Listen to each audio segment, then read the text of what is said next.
আরে যাই, আমার নতুন রেসিং বাইকটা নিয়ে একটু বাইরের দিকে চক্কর মেরে আসি। যাই, জলদি যাই।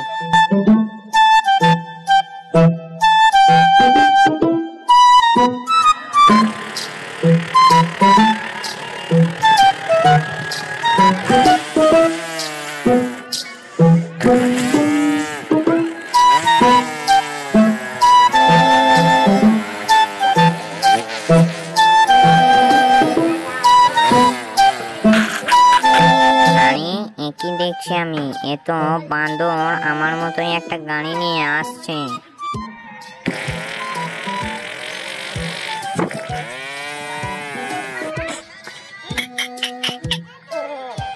এই মিচকে, এই দেখ আমার নতুন রেসিং বাইক, দেখেছিস কেমন চকচক করছে?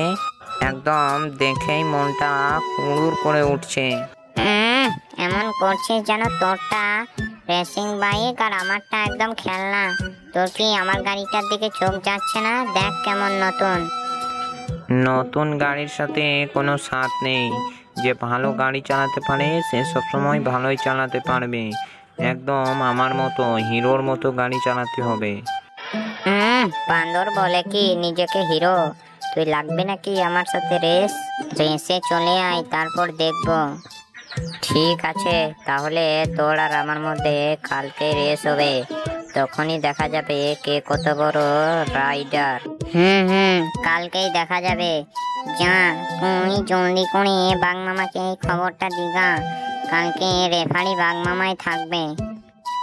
এরপর বান্দর যেতে লাগলো বাঘ মামার কাছে।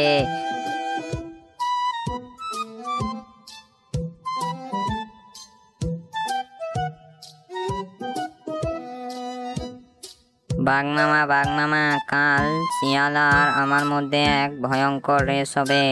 তুমি কাল সকাল সকাল চলে গিয়েও রেসিং ট্র্যাকে। কি রেস হবে? হ্যাঁ, আমি অবশ্যই যাব।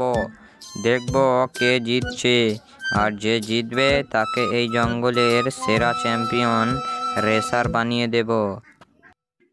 বন্ধুরা, এবার শিয়াল ও বান্দরের রেসে কে জিতবে সেটা এই ভিডিওয় আমরা দেখতে পাবো না। এইটা দেখার জন্য তোমরা আমাদের পরবর্তী পার্টের জন্য অপেক্ষা করো। আর যদি চ্যানেলটিকে সাবস্ক্রাইব না করেছো তাহলে এক্ষুনি করে নাও, জলদি করে।